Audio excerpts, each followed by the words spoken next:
Thank you guys so much for joining us. This is our first official artist talk related to our current call for entry show, Punching Marshmallows, Rage, Uncertainty, and Fatigue, which is sort of referring to obviously these times that we're all living through. My name is Jessica Fischels, and this is Jessica Waybright. We're two of the owners of Remarque Print Shop. And one of the few good things that's come out of this whole COVID experience is doing things like this and getting to connect artists and have talks that people can see anywhere in the world. So we really appreciate the artist offering or accepting our invitation to do this. What's going to happen is Sadie Bridger is going to show her work and talk for a bit. Sadie's from New York. And then Heather Hansen from Colorado will be sharing her work 10-15 minutes. Then we'll have questions, a time for questions. You can type your questions in the chat, or you can, when we get to questions, you can say, I have a question, and ask it. So thank you again. And without further ado, here we go. Here's Sadie. Okay. Is she unmuted? Oh, Sadie, we can't hear you. Hold on.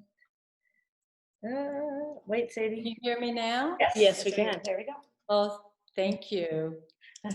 It's a pleasure to be here with Remarque and Heather this evening to talk about our work that is in the show and what our process is like as an artist.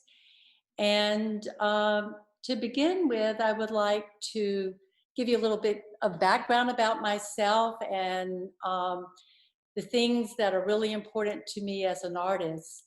One of the things that is important to me as an artist is to be able to embed meaning into my work. And in order to understand this about my work, I would like to go back just a little bit and tell you about my background. I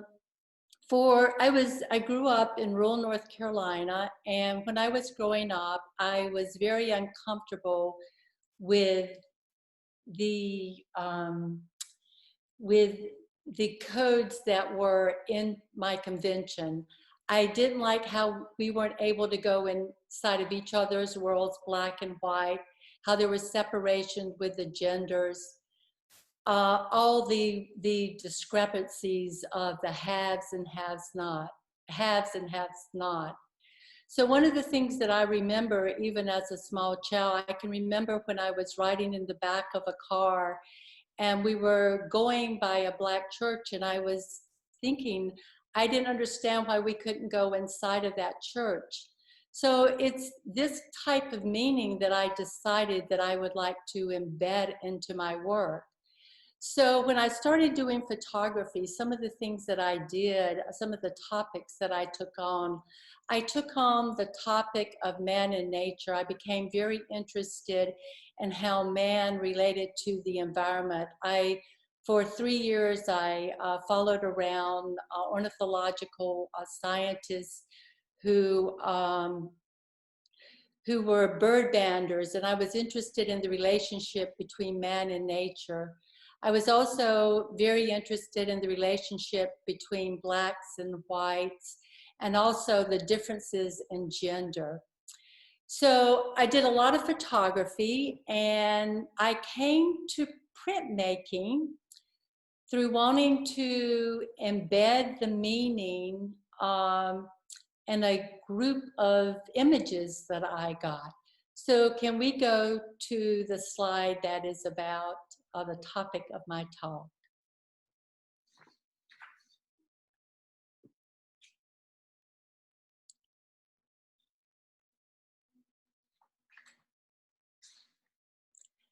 So as I was saying earlier, my talk is about embedding meaning in artwork. And so in order to do that, I had to really look at my background and the things that were important to me as an artist that I wanted to say and to carry through my work. So as I explained earlier, I had done a lot of different types of work, and I came across, I did these series of photographic images, And can you go to the next slide, please? And in these, thank you. Here is the work. Anyway, I did a group of photographs of me sitting at a table, and I was playing with sticks, and I really could not understand when I first did this work what it was that I was trying to say. So through working through the process, I decided that what I would do is that I would make up a story that since I was interested in bridging the gap between myself and others, that in this work, that what I was going to do is that I was going to work on bridging the gap between myself and the viewer as an artist. Next slide, please. So what I did is I came up with a story of sorts. I wasn't really sure what to make of the images at first, and I wasn't sure of how to engage the viewer in the work. But what I did is I came up with a story of sorts that went like this. A son dreamed that his mother picked up some sticks that vibrated in space and expanded and danced in front of her eyes, whispering to her, all the happiness there is in this world arises from wishing others to be happy. So in this work, what I decided to do was that I wanted to take down the veil between the artist and the viewer. And I made an invitation to the viewer to come in to the work and actually respond to the story, to respond to the images. Next slide, please. So this is the first image. And right next to the image, there would be a string with a pencil. And as you can see on the right-hand side, over a period of a month, these are all the responses that I got from the viewers that came in and read the script and responded to the work. As you can see, I use solar plate intaglio printing. I thought that this was the perfect medium for this series because the story and the idea, the images, they appeared more like a dream series. Next slide.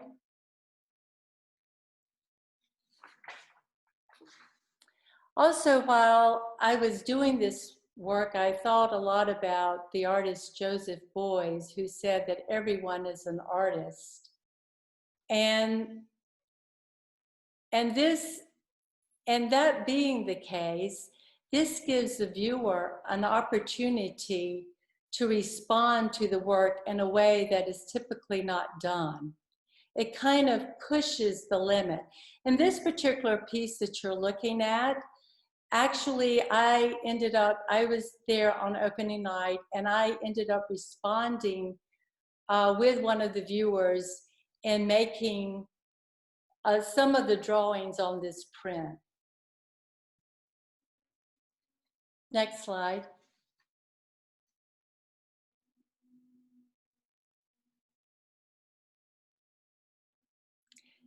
As you can see, the viewer has a choice. They can either write a phrase or they can respond by making an image.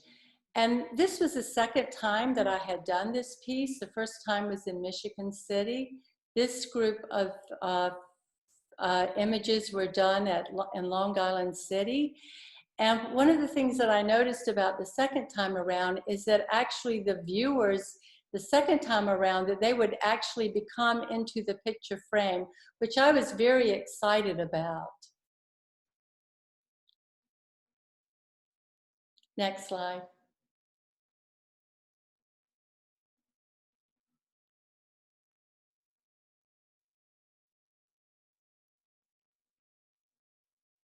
So someone said that there was wisdom articulated here. So we have to think about that. And it looks like that someone put marks around the head as if something was coming from inside the interior of the dream figure.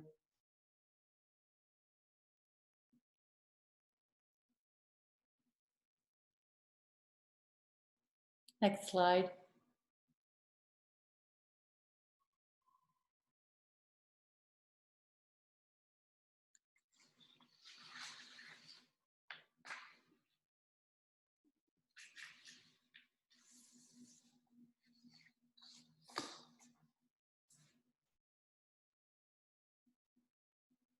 Okay, so the next group of slides that I would like to share with you, I believe this is the last one, is from a series that I did called Illusions of the Eye. And it was from this series that I did that that I ended up using the test prints that got accepted in the current show.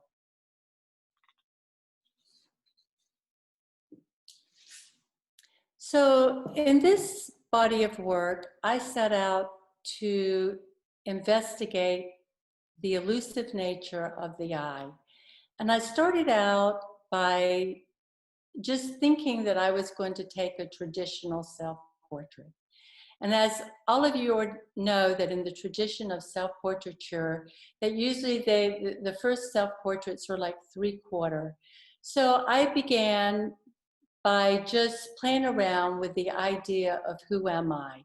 And I felt that this was very important because in order to bridge the gap between yourself and others, that you have to understand who it is that you are and what your perceptions are in order to be able to bridge a gap.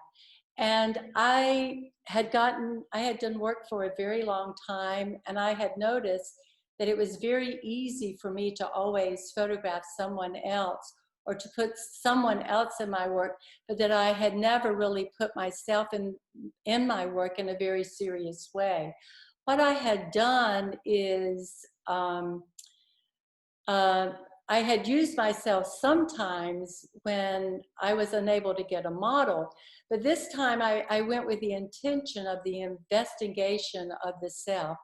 And as I started taking photographs of myself, I realized that I was many different selves. Next slide. For much of my life, I was a mom. And in this portrait, I acknowledged that I was a mom, but I also, there's a connection here that I have with nature. I am holding a gourd that is wrapped in a hose, which is an object that I made for this image. Now, as I started to make these images, I realized that it was very difficult to say who it is that you are because you're constantly morphing and changing from one thing to another. Next slide. This is another object that I made.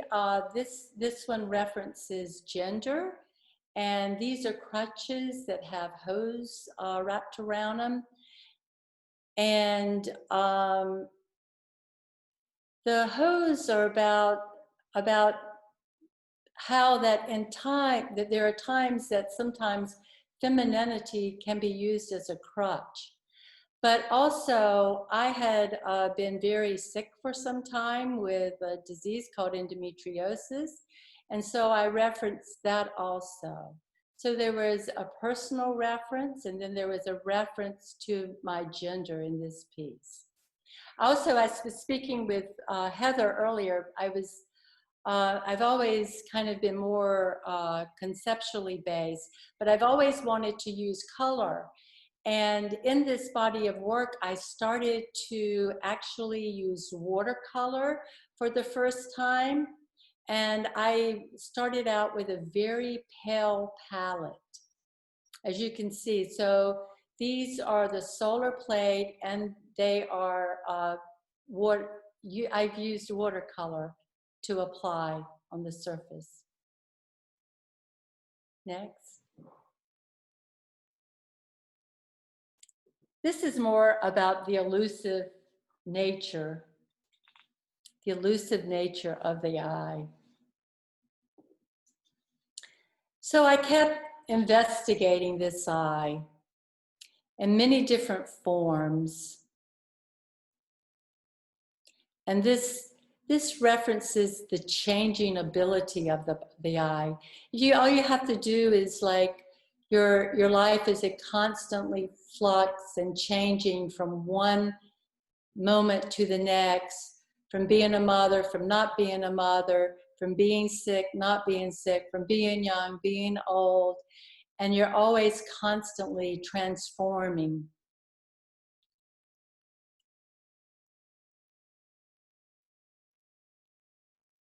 Wow, I didn't even know that one was in there. So, but I do want to talk about this. Because in this work that I was talking about the fragmented self, or the elusive self, or the changing self, what I decided to do is, how do you explain this concept visually? So what I started to do is I started to actually cut out sections of the print and reposition them to show the fragmentation that was happening in time. Next. This is another object that I had made. It was a dirt tablecloth.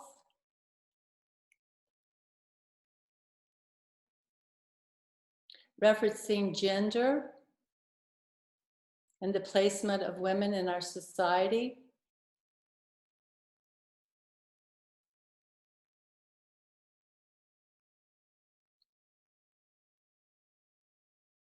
Next. So here you see that I've taken the image of a person, which is myself, and I've actually, to try to to embed meaning within the art piece, I've actually tried to speak to the fragmentation, not only in just the image, but in how I treated the printed page. So I played with the repositioning of the body parts.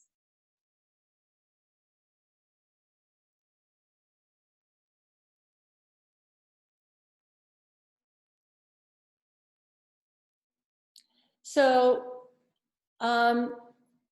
some of these images are a reference to the lens of how I viewed myself. And throughout my life, there are times that I have been full of joy, and other times that I have been very disturbed.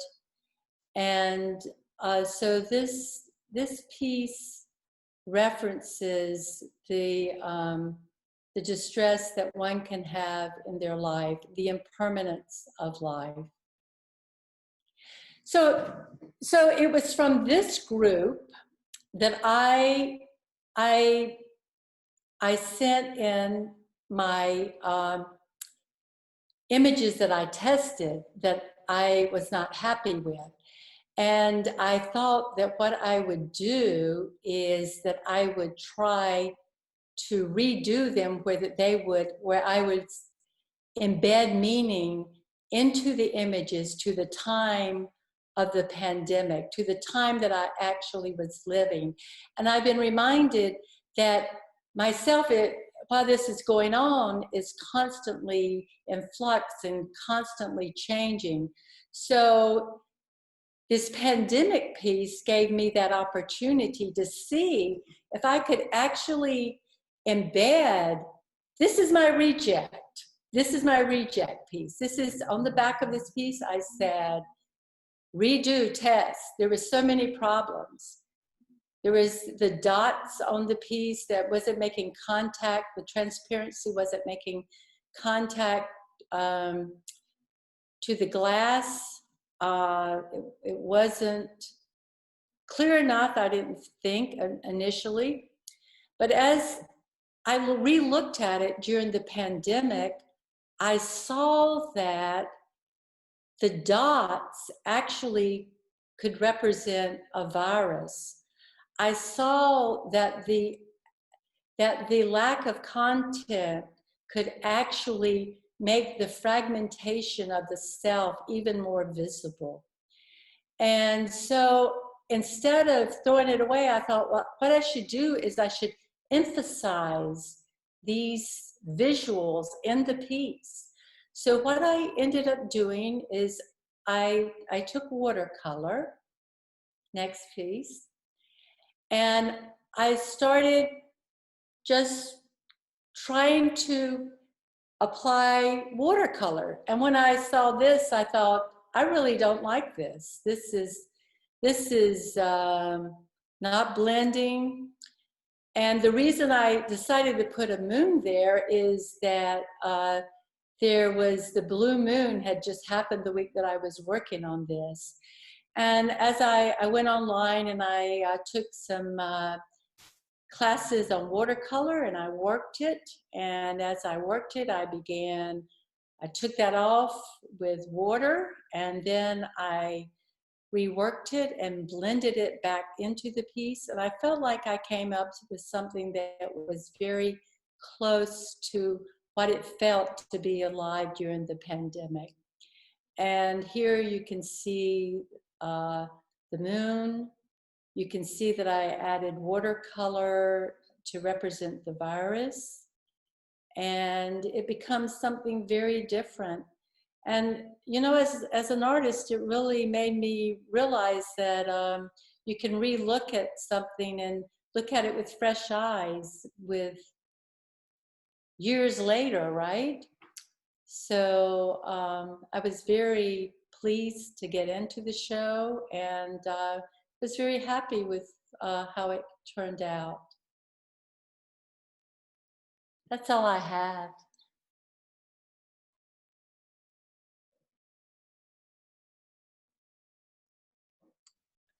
All right, thank you, Sadie. That was great. Do you want to ask a question? Sure. Let me go on my own. No, you can't unmute yourself. You have to Oh, use this. okay. Okay. You have to talk through here. Sorry. So I had a question, Sadie, that I love the way it looks, the show that you had, the pieces that people interacted with, and it looks so neat and clean. And I'm just wondering, how did it go? It's such a taboo for people to go up to artwork and draw on it.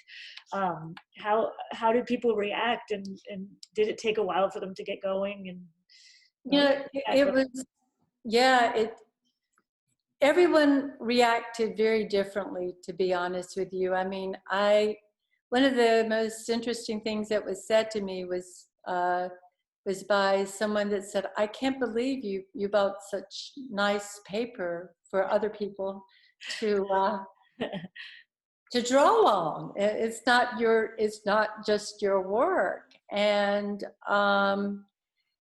really, for me, it was like I was making an invitation for me to have an energetic exchange with the viewers that were present. So for me, I wanted the print to be done the best way it could be done. I wanted the viewer to feel like they were fully participating. So the first show was in Michigan City, and I was around, and I had to encourage people more.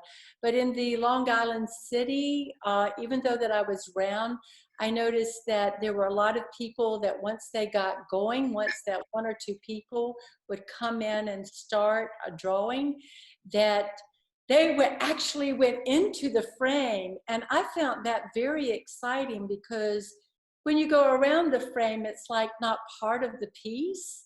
Mm-hmm. But once that the viewer went into the picture frame that I had done, it became something very different.